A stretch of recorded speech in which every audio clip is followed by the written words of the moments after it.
Pessoal, continuando o nosso estudo e ainda dentro do tema, dentro do conteúdo programático, nós temos o tema das teorias políticas anarquistas e libertárias. Então, fazendo uma análise desse tema e a reflexão que nós temos, né, partindo da sociologia, qual o reflexo que nós temos da sociologia, dessa parte da sociologia, dentro da ciência política que vai desembocar na estrutura do Estado. Bom, o início de todo o estudo aqui ocorre na Europa no século XVIII e XIX. Na Europa, conhecida como o período da Revolução Industrial. Em alguns livros nós encontramos século XVI, século XVII, então poderíamos dizer que é o período pós-Revolução Industrial, também coincidindo com a Revolução Burguesa, por conta das melhorias que ocorreram com relação ao advento da própria Revolução Industrial. E ainda a questão do iluminismo, né? O movimento que ocorreu na Inglaterra, na França, na Holanda, movimento cultural que ocorreu, né, nesses países. Bom, então a população desses séculos na época sofria muito com a pobreza, a fome, a desigualdade social e o desemprego. Interessante, né? São temas ainda atuais, mas que lá nos países, esses países desenvolvidos ou países de primeiro mundo, como queiram, eram problemas que assolavam, traziam uma certa inquietação para as classes mais favorecidas, que começaram a discutir esses temas. Então, a população, através desses séculos XVIII e XIX, na época sofriam com esses temas, né? Fome, pobreza, desigualdade social e desemprego. E diante disso, algumas pessoas surgem para olhar este cenário e propor ideias em prol da sociedade. São ideias assim tidas como libertárias no primeiro momento, né? Até mesmo em alguns autores nós encontramos ideias socialistas. De um outro ponto, nós temos aqui que são visões socialistas, dos socialistas científicos e dos socialistas utópicos. Então nós temos essa divisão entre os próprios socialistas, né, os socialistas cientistas e os socialistas utópicos. Dentre eles, nós temos aqui que eles não se autonomeavam meramente utópicos, na verdade. Havia uma razão de ser, porque era uma crítica negativa dos próprios socialistas cientistas, liderados aí por Marx e Engels, que vão resgatar a ideia do renascimento de Thomas More, do inglês Thomas More, onde se descreve, né, uma ilha, uma nação pagã denominada de utopia. Então Thomas More faz uma definição bastante simplista, né? Olha, parece tudo certo, tudo correto, tudo bonito, mas essa ideia renascentista, né, de que nós somos uma ilha, uma nação pagã, mas envoltos de uma certa utopia. Então, não havia uma sociedade privada nesse ponto, né? Nem desigual e nem desemprego. A saúde e a educação eram gratuitas. E a partir disso, o termo utopia passou a ser utilizado em larga escala. Um termo que nós poderíamos resumir assim como um lugar inalcançável. Então, aquela ilha era um sonho, que não houvesse desemprego, não houvesse desigualdade social, não, né, que educação e saúde fossem bastante concretas, bastante eficazes, uma educação de primeira linha, enfim, um lugar inatingível. Então, nesse ponto, nós temos algumas situações que são bem interessantes com relação a esses socialistas utópicos, né? Então, primeiro precisa-se entender que a palavra socialismo faz alusão a uma maneira de olhar para a sociedade, tá? Uma maneira na qual eu vou observando a sociedade e enxergando e chegando a trabalhar essa sociedade para a valorização da garantia dos direitos sociais, ou seja, o pensamento fundamentado, baseado, lastreado no bem coletivo. Então é uma visão socialista mesmo na sua essência, na sua raiz, que visa o quê? O bem coletivo.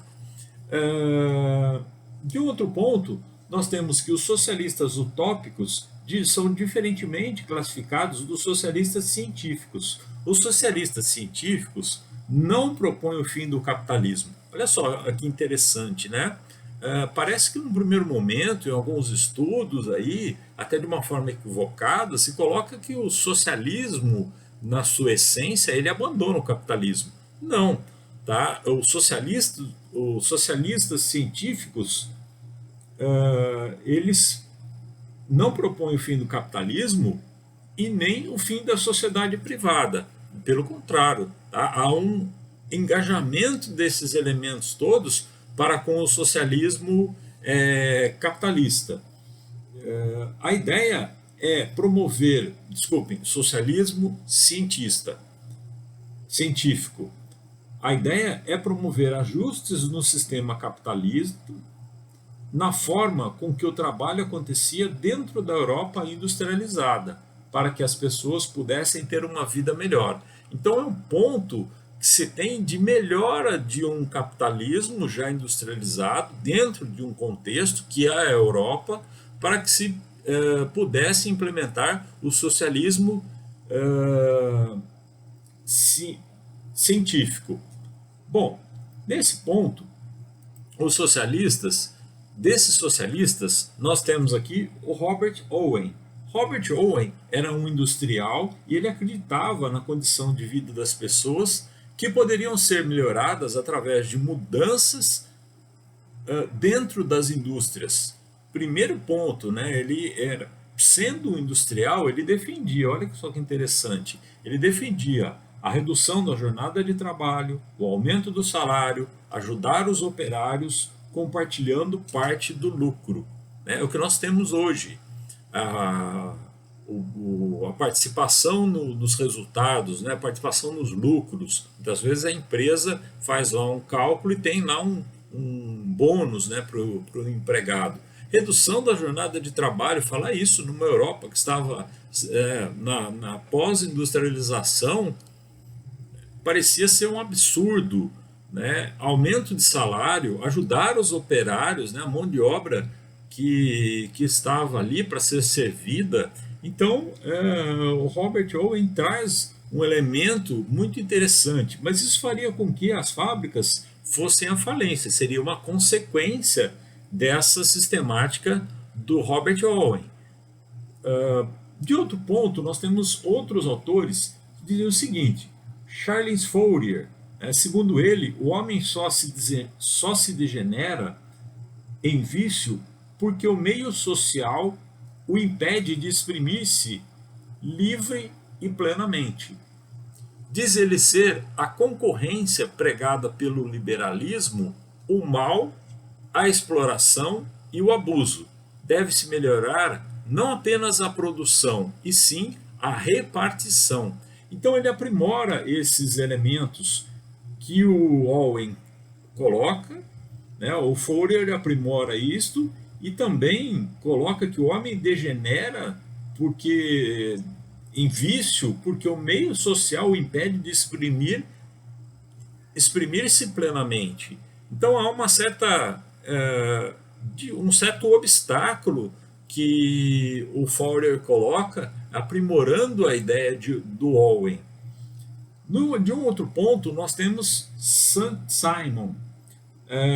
O Simon é o primeiro a admitir a necessidade de uma economia planificada, uma economia que dava grande importância a uma produção abundante e eficiente e a utilização do conhecimento científico e tecnológico voltados para a produção, em benefício do interesse geral. Então ele admite a questão da ciência e uma produção assim rápida, abundante, eficiente, dando conta de tudo, em que a ciência venha a contribuir para tudo isso.